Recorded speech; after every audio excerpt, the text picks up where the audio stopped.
بسم الله الرحمن الرحیم. ګورئ پرون د ابن حبان رحمه الله څو خبرې وکړې، دا څو صحابه یې یاد کړل چې عمر دی، علي دی، زید بن ارقم دی، ابن عباس دی رضی الله تعالی عنهم اجمعین.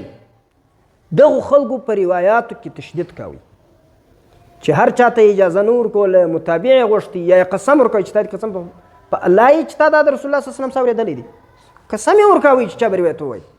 اوس خو چې پر سند بحث کوي خلک دې نه کوي، دی قسم ورکوي. وایي ثم دا خو د صحابو زمانه و، ثم اخذ مسلكهم واستنى بسنتهم واهتدى بهديهم فيما استنوا من التيقظ من الروايات جماعة من أهل المدينة من سادات التابعين. بیا څه چم وسو؟ ثم أخذ مسلكهم، بیا دا د دې مسلک څه په وکي وینیوي، واستنى بسنتهم، د دې پر طریقه باندې عمل وکي، واهتدى بهديهم، او د دې پر طریقه نقش قدم باندې روان سول. فيما استنوا من التيقظ من الروايات جماعة، په هغه طریقه کې چې دوی کومه لاریه شوه په روایاتو کې جماعتون دا فاعل دی د پاره د اخذه، دا د دې مسلک ونیوي جماعتون. چا ونیوي؟ جماعت مؤنث دی، اخذه مذکر دی. یو دا وجه ده چې چش راغلی دی، فصل راغلی دی. که فصل رالی بیا د مؤنث چې حقیقي مؤنث وي د هغه فاعل مذکر کېدلی سي، لکه قامت اليوم هند، قامت اليوم هند، صحیح سو. او دویم دا دی چې دا مؤنث د جماعت دا داسې مؤنث دی چې په مقابل کې مذکر حیوان نه لري، یعنی مؤنث سمعي دی، غیر حقیقي دی.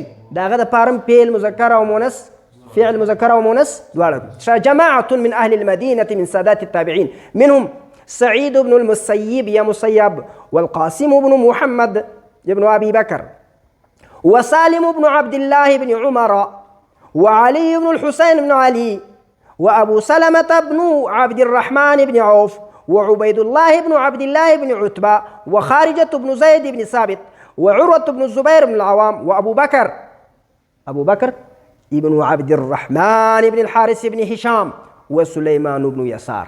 دغه کسانو بیا د صحابو طریقه پسې راټینګه کړله، تیقظ، روایات پر لوهل او چانبین د رجالو کول، اتصال و انقطاع، متابعات، دغه هم دا طریقه د اهل مدینه سره راټینګه. فجدوا في حفظ السنن والرحلة فيها، نو دوی کوشش وکړي په حفاظت د سننو کې او رحلتونه یې وکړل، کوچونه یې وکړل، والتفتیش عنها والتفقه فيها، چې په هغې کې تفتیش وکړي، چانبین وکړي او ځان په پوه کړي، ولزوم الدین ووعوه على المسلمین، او لزوم د دین وکړي. او دا یې دغه حدیث چې دی دا یې څه په وکړل، دا یې محفوظه کړل مسلمانانو دپاره. ثم اخذ عنهم العلم وتتبع الطرق وانتقاء الرجال، بیا واخستی د دې څه علم او تتبع د طرقو، جمع د طرقو، انتقاء د رجالو، ورحل في جمع السنن جماعة. ثم أخذ عنهم العلم وتتبع الطرق وانتقاء الرجال، ورحل في جمع السنن جماعة. بهذا ديس علم واخستي دي خلقسا او تتبع د طرق يزين ازدكا، انتقاء تفتيش د رجال يزين ازدكي، او رحلتنا يوكو په جمع د سنن کی چا جماعة بعدهم، د دې وروسته بل جماعت. ګوره یو د صحابو جماعت، زید بن ارقم، ابن عباس، ابو بکر صدیق، عمر فاروق، علي رضی الله عنه. بل بیا د تابعینو چې څوک دي؟ سعید بن المسیب، قاسم بن محمد، سالم بن عبد الله، علي بن الحسين، ابو سلمة بن عبد الرحمن بن عوف، خارجة بن زيد، عروة بن زبير، هشام، سليمان، ابو بكر بن عبد الرحمن. دا کم دور سو؟ تابعین دور سو. دغه بیا د چا پیروي وکړه؟ صحابو. بیا د تبع تابعین دور سو، په هغه کې بیا څوک دي؟ هغه کې جماعت دي. څوک دي؟ الزهري، ويحيى بن سعيد الأنصاري، وهشام بن عروة، وسعيد بن إبراهيم في جماعة معهم من أهل المدينة. دا یو پر جماعت د اهل مدینه دی دا کار وکړي. بیا رحلتونه پسې وکړو، کوفې ته چې کوم صحابه تللي دي د هغو شاګردانو ته ولاړو، بصرې ته راغلي دي، که هرات ته راغلي دي، بلخ ته راغلي دي، پلان ته راغلي دي، چې چیرې صحابه تللي وو، چیرې شاګردان ول، دې خلکو اسپار پسې وکړه. دا د غي نه دی سوی، د حدیثو دا کار دا داسې نه دی سوی. دې ډېرې اوږدې قربانۍ وړي دي د تاریخ په اوږدو کې. بیخي ډېر علوم د حدیثو د حفاظت لپاره دا رجال نه دي، دا د بلدانو کتب، دا د رجالو کتب، دا د قراو کتب، دا ګرد روات دي.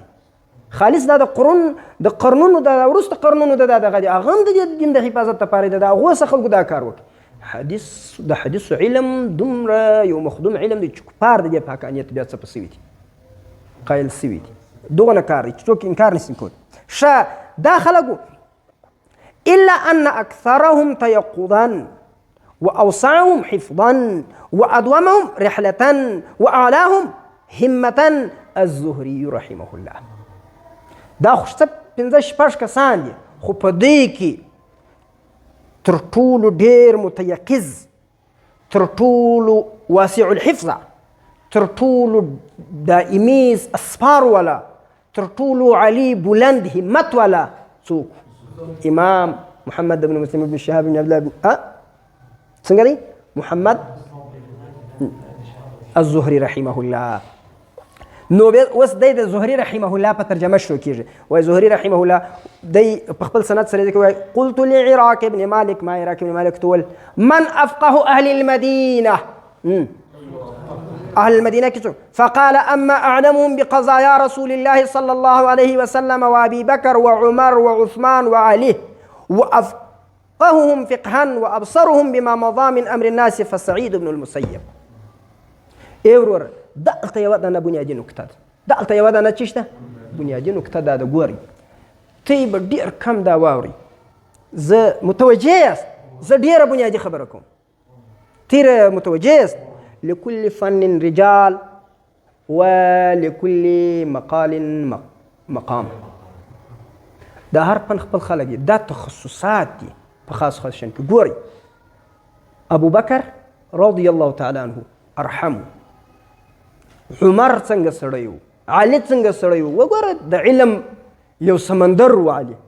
افقه عبد الله بن مسعود او خالد صاحب تی به درته اوسه پورې نه یې اورېدلي چې د ابو هریره رضی الله عنه چې د پسې را روان سو په دې غزا کې دا ګرد کافران یې مات کړو، دا به مې نه اورېدل.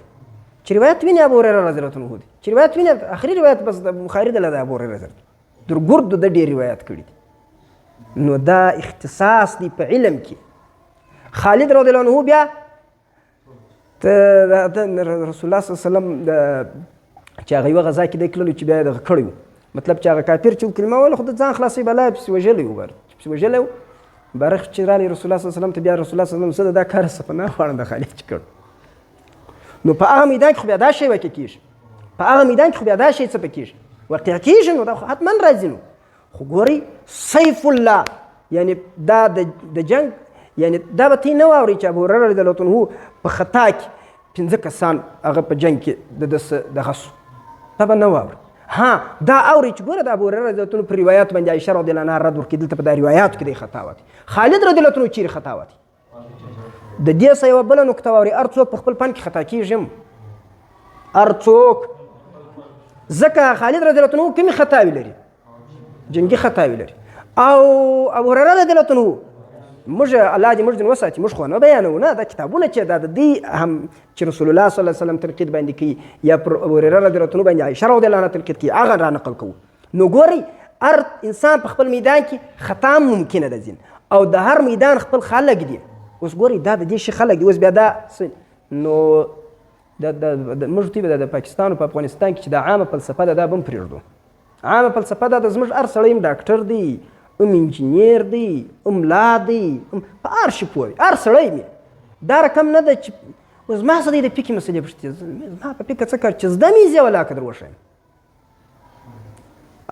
دغه خو الحمدلله په فکر کې ما ډېره ښه مطالعه کړې ده او کوم یم، خو نه ورښیم چاته، ځکه زما فن ته تاوان رسېږي. بس که حدیث دی راته ووایه، که نحوه ده راته ووایه، زه بیا څه وګورم، بل شي باندې زه چاته جواب نه، چې زده مې یم یې نه ورکوم، د لمانځه مسله هم نه ورکوم، او ده ته وایم چې زما نه ده زده، چې زده مې یم ورته وایم، او ته هم باید دغه رقم وکړي. وجه دا ده چې ګوره د هر فن باید خپل خلک باندې بل سړی ور وښیي.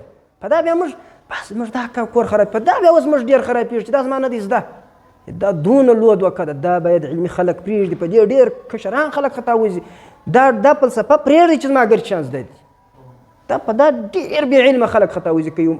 معاشره دونه علمي کوي چې په دا د خلکو سر خلاص شي چې په دا علم کې داسې شان شته چې د ګردو نه دي زده معاشره په دا پوه کوي بس زه علم زموږ اکثره کار دا دی د ځان سره مې کار دی دا ډېر لوی مشکل دی د دې علم د تنزل یو سبب دا دی چې موږ د ځان سره ډېر لوی مشکل دی خیر راځي د دغه وایي چې سعید بن المسیب دا چش دی دا اعلم دی افقه دی واما اغرضهم یا دا اوس دی ګرځي ذکر کړي دا سعید بن المسیب واما اغرضهم حدیثا فعروة بن الزبیر په حدیثو کې ډېر کلک ولا تشاء ان تفجر من عبيد الله بن عبد الله بن عتبة بحرا الا فجرته دا غصبت نه غواړي چې دریاب ځین وبه مگر هغه دریاب درته راوبه چې کله تا وغوښتل چې په مسله کې وګورې هغه دریاب درته راوبه قال عراق واعلمهم جميعا عندي ابن الشهاب در طول علم ابن الشهاب دي واعلمهم جميعا عندي ابن الشهاب لانه جمع علمهم الى علمه ځکه هغه د دې ټول علم خپل علم ته راجمع کوي او دا هغه رقم څوک وایي مکحول وایي ما رايت احدا اعلم بسنه ماضيه من الزهري په سنت ماضيه باندې در زهري اعلم سړی نسته او د څنګه حافظه ليس ابن سعد وایي سمعت الزهريه يقول ما استودعت قلبي شيئا فنسيته دا ګر سره نه دي سوي چې ما یو شی یاد کړی بیا دې څه په سوي ما استودعت قلبي شيئا قط فنسيته ما استودعت قلبي شيئا قط فنسيته دا ګر سره نه دي سوي چې زما په زړه کې ما یو شی ایښی دی هغه دې بیا زما سره سوي او ده به وایي ډېر عسل څښل او د حافظې دپاره د سیب څه یې وایي ځان کاتی والله اعلم دا بیا د ډاکټرانو څه پوښتنه وکړي اوس که زه بیا را د سیب پر په ځای اوس زه وایم چې سیب حافظه ته تاوان کړي کېدای شي وروره د هغه وطن سیب به تاوان ورته کوي زموږ د وطن د بیا نه ورته کوي کېدای شي په یو خاص موسم کې به تاوان کوي په بل کې بیا نه کوي کېدای شي په دا سیبو کې خو ډېر قسمونه دي یو به تاوان ورته کوي بل بیا نه ورته کوي نو دا خو به د ډاکټر کار که دا هم بلا به یا زه بس بیانوم اوس بلا بیا زه پر دا ځای و سیبو ته پسې کښتم د سیبو تحقیق شروع عجب دا زموږ معاشره ډېره سخته په جهالت کې ده ډېرې هڅې غواړي د موږ څه چې موږ دا معاشره د جهالت نه راوباسو هر څوک یم ډاکټر دی یم انجینیر دی زموږ معاشره ډېره په خطاو کې ده باید راویباسو زه اوس پر د سیب کنې ما کتلی دي پر میوجاتو باندې زما سره شپږ اووه کتابونه را سره دي په د دې په د طب نبوي کې پر دې باندې بحث ته د ابن قیم او خاص کر پر دا خاص میوو چې لیکل سوي او پر خاص شیانو چې لیکل سوي حیات الحیوان په ډک دی مسالک الابصار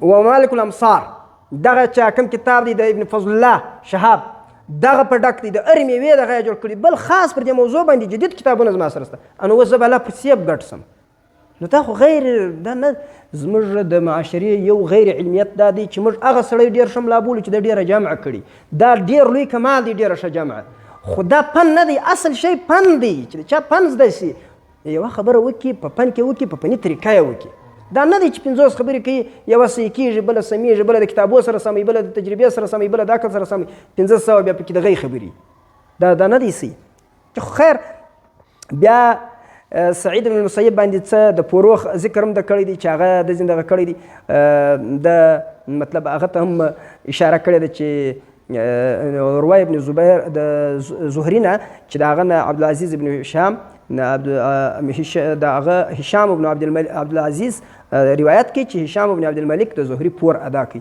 څو دغه او بیا ابو حاتم ابن حبان وایي چې ما د زهري چې کوم ترجمه ده د دې چې کوم اخبار دي دا ما په کتاب العلل کې ذکر کړي دي خو موږ تر اوسه پورې دا نه پېژنو چې کتاب العلل د کوم کتاب دی موږ ته نه دی راغلی یوه خبره دلته بله کومه زموږ ما یوه چې دا ډېر اهم کتابونه دي نو بیا یو مولي صاحب ویل نو چې دا دونه اهم دي نو دا خو باید ګردو خلکو پېژندلی نو زوی مړی یم څه خو علم رخصت شوی دی خلک یې په دا نه پېژني دا د دې کتابو د کمزورۍ دلیل نه دی دلته علم رخصت شوی دی په دواړو لاسونو یې رخصت اخیستی دی او زموږ د وجې یې رخصت اخیستی دی نور را کښېنئ برته یې راوغواړئ علم خپل میلمه یې کوي د دې دا معنا نه ده چې کتابونه کمزوري دي چې خلک یې نه پېژني د دې دا معنا ده چې علم څه چم کړی دی غبرګ لاسونه یې موږ ته راکړي دي رخصت یې اخیستی دی مرور دی دا را په خوله کوي دې ته زارۍ وکړي چې بیرته راسي نو چې کتاب ته نه پېژنې د دې دا معنا نه ده چې کتاب کمزوری کتاب دی دا معنا ده چې ته کمزوری سړی یې ستا معاشره کمزورې ده ستا علمي پرواز ډېر کښته دی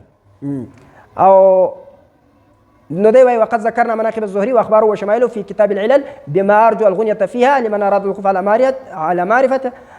بس دی وایي که هغه شوق څوک لري نو هغه ته دې دغه وکړي، رجوع وکړي.